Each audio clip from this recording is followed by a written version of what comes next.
Assalamualaikum warahmatullahi wabarakatuh.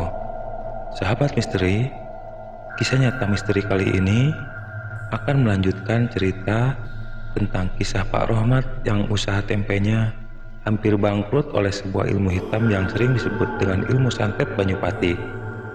Seperti apa kelanjutan ceritanya? Kita simak kisah selengkapnya.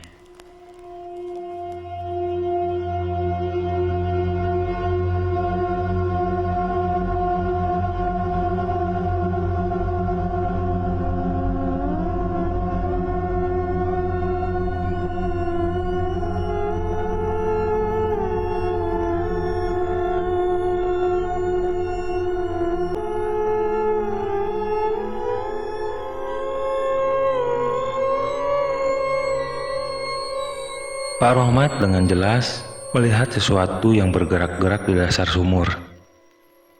Ia kira itu adalah hewan yang terjebak dalam sumur. Namun, saat Pak Rohmat dibukakan mata batinnya, ia terkejut melihat banyak dedemit yang sudah memenuhi isi sumur. Astagfirullah, Kang, itu apa ya? Kang Daris meminta Pak Rohmat untuk mengambil garam di dapur. Entah apa tujuannya, Kang Daris meminta garam tersebut. Namun Pak Rohmat yakin jikalau permintaan Kang Daris memiliki makna tersendiri.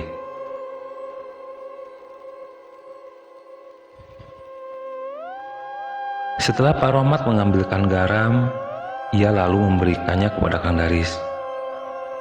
Oleh Kang Daris, garam itu dibacakan beberapa ayat Al-Quran dan akan ditaburkan ke dalam sumur. Dengan seketika, ada sesuatu yang terjadi dalam sumur itu. Mundur, Pak. Pak Rohmat mundur beberapa langkah. Ia juga meminta kepada Pak Rohmat untuk menutup ruangan. Tujuannya adalah agar mereka yang sudah berada di dalam sumur tidak dapat keluar dari ruangan tersebut. Kang Daris yakin bahwa mereka yang berada di dalam sumur itu tidak dapat keluar kembali. Secara perlahan, Kang Daris pun melihat kembali ke dalam sumur. Ia akhirnya melihat tanda-tanda demit yang berada di dalam sumur itu telah menghilang. Itu artinya santet itu sudah hilang. Namun, bukan berarti serangan demi serangan selanjutnya tidak menghilang. Ini merupakan permulaan, di mana santet itu menyerang titik pusat dari usaha milik Pak Rohmat, yaitu sumur. Pak Rohmat pun mendekati Kang Daris dan menanyakan mengenai keadaan sumurnya. Kang Daris akhirnya menjelaskan mengenai serangan santet tersebut. Dalam dunia santet, kita tidak bisa memprediksi hal-hal kecil seperti ini. Mungkin mereka yang menyerang sedang merasakan kebahagiaan karena merasa korbannya sedang berada dalam lingkup yang menyulitkan. Akan tetapi, segala sesuatu yang ada di dunia itu memiliki balasan yang setimpal. Darah akan dibalas darah, bahkan nyawa sekalipun akan dibalas nyawa. Itu artinya santet ini belum selesai ya, Kang? Belum, karena kau harus bersabar. Hindari pemakaian sumur ini sebagai tempat utama, tempat untuk mandi dan lainnya. Tutup sumur ini menggunakan papan melingkar. Diamkan selama 3 hari. Lalu, apa yang harus aku lakukan selama 3 hari ini, Kang? Bagaimana dengan daganganku? Kau lebih memilih daganganmu dibanding nyawa orang-orang yang membeli tempemu kelak. Seperti tertampar oleh perkataan Kang Daris, Pak Rohmat hanya terdiam. Dia baru saja diberi pelajaran tentang arti sabar. Namun, begitulah manusia. Terkadang egois terhadap dirinya sendiri. Besok pagi, aku akan mengajakmu ke pasar. Di sana banyak sekali sesuatu yang harus aku ketahui. Malam harinya Pak Rohmat mengumpulkan keluarga beserta para karyawannya. Ia sendiri meminta kepada Kang Daris untuk menjelaskan terkait penyerangan yang tengah menyerang rumah Pak Rohmat. Kang Daris akhirnya menjelaskan secara bertahap mengenai serangan-serangan tersebut. Ia juga memberitahu lokasi yang sering dijadikan tempat untuk menjadi pusat penyerangan santet yang disebut dengan Santet Banyupati. Selepas Kang Daris menjelaskan mengenai Santet Banyupati, ia kemudian meminta para Selepas Kang Daris menjelaskan mengenai Santet Banyupati, ia kemudian meminta para karyawan untuk lebih berwaspada terkait orang-orang baru yang sedang mengintai rumah Pak Rohmat. Bisa saja orang tersebut adalah orang yang selama ini membuntuti Pak Rohmat. Selain itu, teruntuk orang-orang yang dikenal, Kang Daris meminta kepada karyawan Pak Rohmat untuk selektif dalam menerima mereka semua. Bukan karena sombong, namun hal ini ditegaskan agar Pak Rohmat beserta usahanya menjadi lancar dan terhindar dari gangguan-gangguan orang yang iri terhadap Pak Rohmat. Hari ketiga serangan Santet Banyupati. Di hari ketiga, seperti yang dikatakan oleh Kang Daris, Pak Rohmat diajak Kang Daris untuk mengunjungi pasar. Tujuannya adalah untuk melihat permainan curang para pedagang pasar yang menggunakan dengan jelas demit-demit sebagai penjaga dari tiap lapak mereka. Dengan demikian, Pak Rohmat lebih berwaspada terhadap orang-orang yang berada di sekitaran lapaknya. Tepat setelah subuh berkumandang, Kang Daris dan Pak Rohmat berangkat menuju pasar, tempat di mana Pak Rohmat berjualan. Di sana, Kang Daris meminta kepada Pak Rohmat untuk tidak terkejut di saat dirinya dibukakan mata batin secara total. Ojo kagetan, ojo warawiri maring liyane ya. Mendengar pantangan tersebut, Pak Rohmat akhirnya memahami pantangan itu. Mula-mula, Kang Daris meminta kepada Pak Rohmat untuk memejamkan kedua matanya. Lalu, secara perlahan, kedua tangan Kang Daris mengusap perlahan kedua mata Pak Rohmat.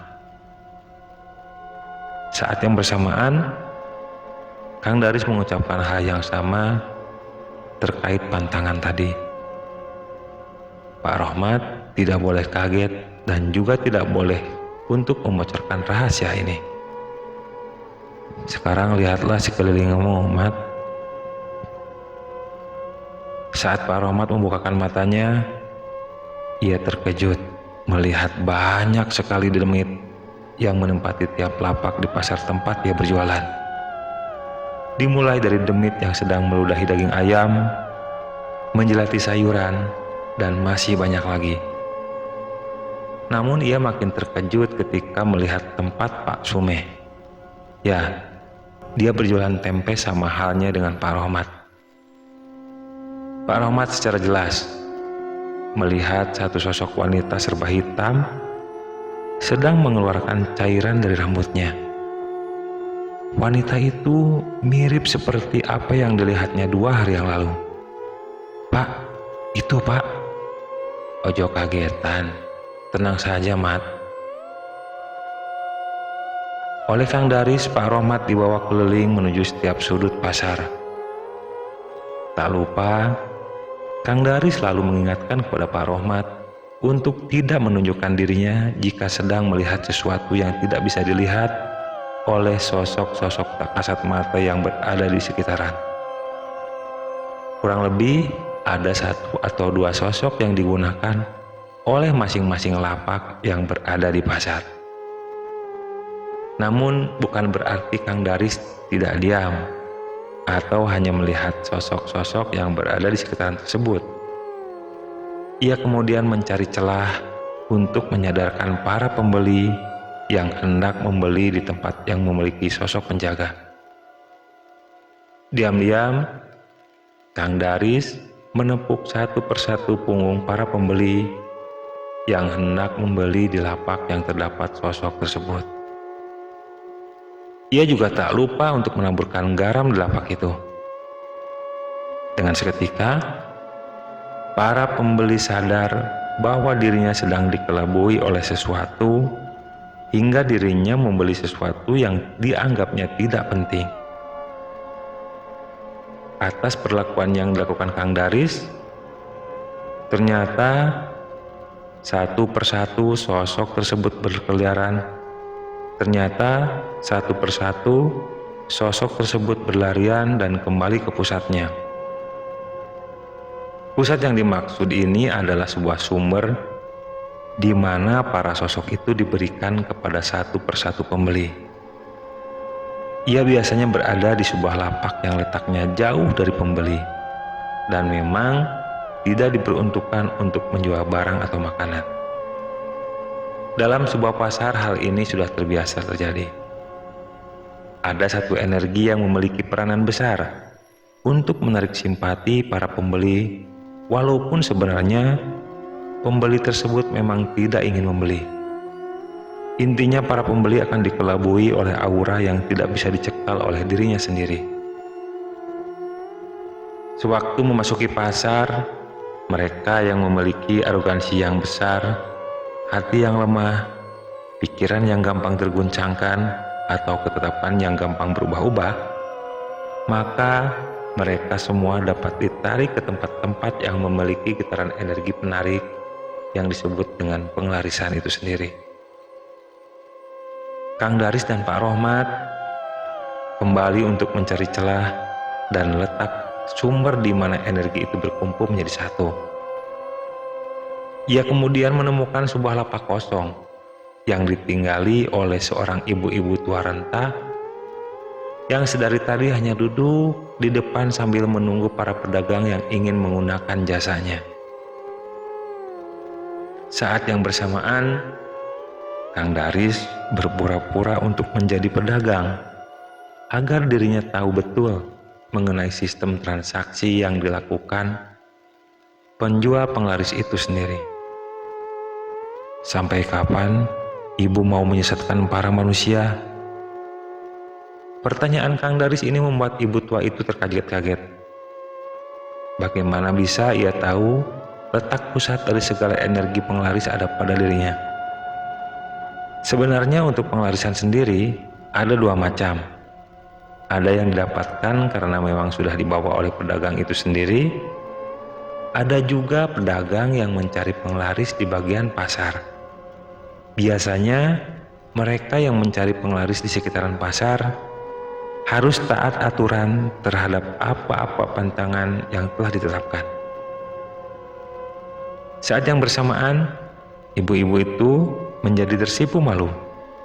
Ia sadar bahwa dirinya telah menciptakan sesuatu yang berada di luar nalar manusia, yang mungkin menciptakan langkah untuk menyesatkan manusia secara perlahan. Dan akhirnya ibu itu menjadi sadar, ia tidak akan mengulangi perbuatannya lagi. Namun, bukan berarti segala permasalahan menjadi hilang. Kang Daris kemudian menanyakan beberapa hal terkait santet Banyupati yang menyerang para pedagang tempe. Ia tahu betul jikalau santet ini ada hubungannya dengan ibu tua tersebut. Ibu itu kemudian memberitahu asal mula santet itu menyerang para pedagang tempe. Beberapa hari yang lalu, ketika lapak milik Pak Rohmat sangat ramai, ia mendapati seorang pedagang tempe yang mengeluh dan meminta pertolongan kepada dirinya. Ibu tua itu dimintai tolong oleh seorang pedagang tempe yang bernama Pak Sumeh. Ibu tua tersebut akhirnya memberikan satu sosok penglaris sekaligus dapat menyerang aliran air yang menjadi pusat utama dari bahan yang digunakan untuk membuat tempe. Aliran air itu kemudian diberikan banyak sekali sosok-sosok yang bertujuan untuk mengalirkan air liur ke dalam sumur hingga membuat sumur menjadi tercemar. Dalam kacamata orang biasa, air itu sebenarnya murni air sumur. Namun, dalam kacamata orang yang mampu melihat, Ia sumur. Air sumur itu adalah air yang tercemar racun. Seakan menjadi aib bagi Pak Sume, Pak Rohmat pun tampak emosi. Ia meminta kepada ibu tua itu untuk menghilangkan segala mara bahaya yang ia ciptakan untuk menghancurkan usaha milik tiap pedagang tempe atau pedagang-pedagang lain yang terdampak atas permainan pengelarisannya. Ibu tua itu akhirnya memberanikan diri untuk mencabut semuanya. Ia membutuhkan waktu untuk menetralisir ilmu-ilmu yang telah diterapkan. Tetapi ia juga memberikan tips agar dagangan tiap pedagang terjaga dari tiap sosok-sosok yang akan menyerang dagangannya. Tips itu antara lain, pertama, pedagang harus banyak ibadah dan tidak lupa pula berzikir. Yang kedua, dagangannya tiap kali dibacakan sholawat, maka seluruh makhluk pengganggu akan kabur. Yang ketiga, aliran air harus ditutupi menggunakan papan agar tidak diludahi atau dimasuki sosok-sosok pengganggu. Dan yang terakhir, yang keempat, para pedagang harus kerap kali mengibas-ngibaskan lapaknya sewaktu telah usai berdagang. Dari keempat tips tersebut, ibu tua itu juga berpesan agar menanamkan pagar gaib yang diperuntukkan untuk rumah dan juga dirinya. Kang Daris pun mencukupkan pembahasan itu. Ia kemudian pergi dari tempat tersebut karena banyaknya pedagang yang memergoki. Mereka bertiga sedang menjelaskan sesuatu. Dengan begitu, kisah santet Banyupati pun telah selesai. Kang Daris dan Pak Rohmat melewati tiap pedagang yang memang terdampak atas pencabutan pengelarisan yang dilakukan ibu tua itu. Di mana saat Kang Daris melewati tubuh Pak Sume, punggung Pak Sume ditepuk oleh Kang Daris sambil berucap, "Sekalinya kamu ganggu temanku lagi, maka santet itu aku akan balikan kepadamu. Sekalinya kamu ganggu temanku lagi, maka santet itu akan aku kembalikan kepadamu lagi." Pak Sume akhirnya meminta maaf kepada Kang Daris dan Pak Rohmat. Ia tahu betul bahwa penyakit hatinya telah membutakan seluruh hal-hal baik yang berada di hadapannya. Atas kejadian tersebut, Pak Sume menjadi malu. Ia tak lagi berdagang tempe di lapak yang sama di pasar tempat biasa dia berjualan. Dan hari-hari berikutnya tampak Pak Rohmat laris manis seperti biasa. Para pedagang juga sekarang dapat membedakan mana tempe yang benar-benar asli dan mana tempe yang benar-benar memiliki penglarisan. Wallahu a'lam.